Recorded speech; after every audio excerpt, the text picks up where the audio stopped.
Bonjour à tous, c'est Antoine et je suis là aujourd'hui pour vous parler de Sonic 2, le retour sur grand écran du célèbre hérisson bleu de Sega. Ah mais attends quoi déjà? Donc Sonic 1 est sorti le 12 février 2020 et Sonic 2 sort le 30 mars 2022? Avec le Covid au milieu? Ok. T'as oublié une chose. Je suis imbattable.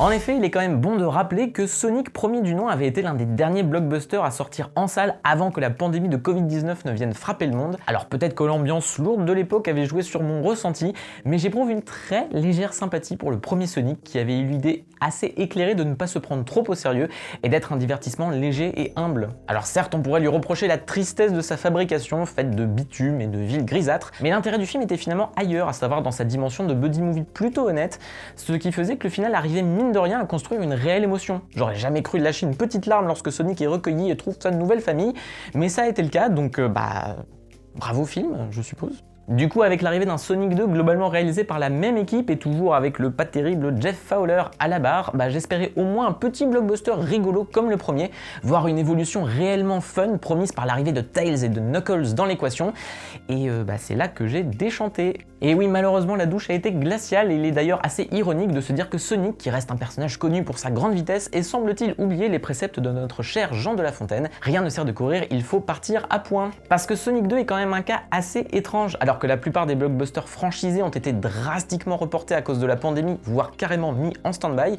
Sonic 2 a été immédiatement commandé à la suite du premier et a été réalisé en à peine 2 ans, le tout au beau milieu de la crise sanitaire. Mais le problème, c'est que ça se voit, et ça se voit même beaucoup. Si la mise en scène et la photographie du film sont toujours aussi plates que celles du précédent volet, Sonic 2 se distingue en mal par la qualité très fluctuante de ses effets spéciaux numériques, ce qui est quand même un peu ballot quand vous avez 3 de vos personnages principaux qui sont des animaux cartoonesques en CGI. Alors, je suis pas un expert sur la question, mais en gros, la règle quand vous avez un personnage en image de synthèse, c'est que vous avez à la base un modèle 3D ultra détaillé. Mais du coup, les données qui le constituent peuvent être tellement importantes que chaque plan dans lequel vous l'incrustez peut demander des dizaines d'heures de rendu. Donc il y a une règle simple, plus votre personnage est loin dans un plan, moins le modèle a besoin d'être détaillé. Donc vous faites un rendu plus rapide et vous allez conserver les rendus très longs pour les gros plans. Sauf que Sonic 2 a visiblement rushé tellement sa post-production que ses effets visuels semblent régulièrement mal rendus. Quel que soit le type de cadre utilisé, il y a une sorte d'effet granuleux sur les personnages et même une forme d'aliasing sur les contours de leur corps et de leurs poils. Vous savez, cet effet de jeu vidéo qui fait que vous sentez les pixels sur les formes. Et alors, je vous parle même pas de certains effets environnementaux comme cette avalanche tout droit sortie d'une PS2 qui m'amène à me demander si ce n'est pas d'ailleurs un hommage involontaire aux pires heures de Sonic dans des jeux en 3D. Je vous assure que j'ai rarement vu ça pour un blockbuster de ce type, même s'il est a priori dans la fourchette basse du genre niveau budget. Les chiffres sont encore assez flous, mais on parle d'environ 110 millions de dollars de budget, là où le premier Sonic en avait coûté 85. En gros, ce peu de soin accordé à la fabrication de Sonic 2 tend à le rapprocher, vous savez, des DTV un peu honteux que Disney avait tendance à torcher par le passé pour surfer sur le succès de ses films, parce qu'après tout c'est pour les mioches, et les mioches ça regarde pas à la qualité. Et c'est d'autant plus triste que Sonic 2 perd ce qui faisait le sel du premier opus, à savoir justement sa dimension de buddy movie. Tom Wachowski, le personnage de shérif toujours incarné par James Marsden, et je sais pas d'ailleurs pourquoi il s'appelle comme ça,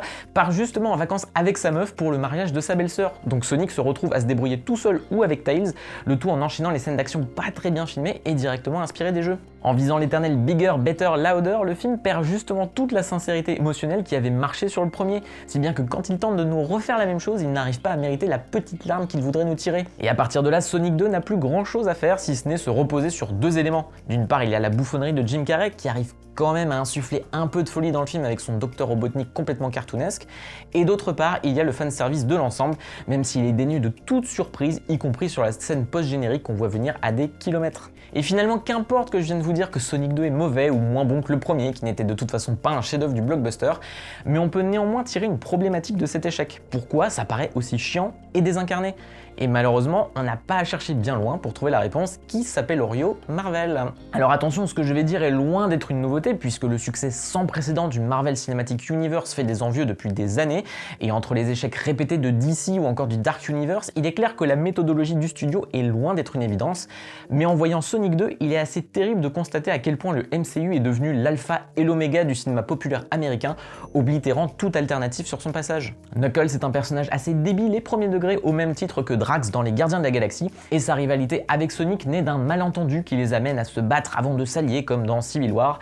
Sonic s'amuse même à comparer explicitement Knuckles au soldat de l'hiver et le MacGuffin du récit est certes celui des jeux, mais difficile de ne pas y voir un Roland des pierres d'infinité, alors qu'en plus tout ce petit monde finit par se transformer en Avengers du pauvre durant le climax. Le vrai problème là-dedans, c'est le systématisme assez effrayant de la démarche qui en vient à repiquer les rares idées de mise en scène des films Marvel, à l'instar de ces apparitions de texte au beau milieu de l'écran pour signifier là où on est, comme dans les montages pachydermiques des frères Rousseau. Et si j'exprime ma crainte de voir Marvel devenir l'alpha et l'oméga de la pop culture, c'est surtout parce que Marvel est depuis quelques années un vase clos qui ne cherche même plus à se référer à d'autres films, à d'autres œuvres ou à d'autres mythes, ce qui était pourtant au cœur même des comics d'origine. Ses codes narratifs sont à l'image de sa mise en scène, tout est taylorisé, seulement là pour servir la soupe à du fanservice de bas étage qui ne raconte rien et qui n'a plus aucune envie de se risquer à construire quelque chose. En voyant Sonic 2 et sa suite de péripéties sans âme qui espèrent contenter les enfants, les spectateurs nostalgiques par la seule régurgitation de ces codes marveliens et de références au jeu, on se dit quand même que l'homogénéisation algorithmique de nos franchises favorites est plus inquiétante que jamais, parce qu'au final, le seul truc que Sonic 2 arrive à faire aussi rapidement que notre cher hérisson bleu, c'est de nous retirer le peu de plaisir qu'avait su susciter le premier volet. Perso, je n'appelle plus ça un film, mais une éjaculation précoce. Voilà, c'était notre critique de Sonic 2, n'hésitez pas à la partager, à vous abonner à la chaîne YouTube d'Écran Large ou à lire la critique écrite que j'aurais faite pour Écran Large, que vous retrouverez dans la description. Mais avant que vous ne quittiez cette vidéo plus vite que l'éclair, laissez-moi vous dire qu'Écran Large a besoin de vous pour rester un beau et grand média indépendant, même si on a également l'ambition de dominer le monde. C'est pourquoi, si vous le pouvez, on propose un abonnement dont le lien est en description. Cet abonnement vous donne accès à tout un tas de dossiers exclusifs qu'on publie chaque semaine et qu'on dédie globalement à des films qui nous passionnent et sur lesquels on a envie de porter une analyse. Récemment, on est revenu sur Ghost Dog de Jim Jarmusch ou encore sur Démon de Lamberto Bava. Sur ce, je vous fais des gros bisous en espérant vous retrouver pour parler d'un meilleur film. Allez, ciao!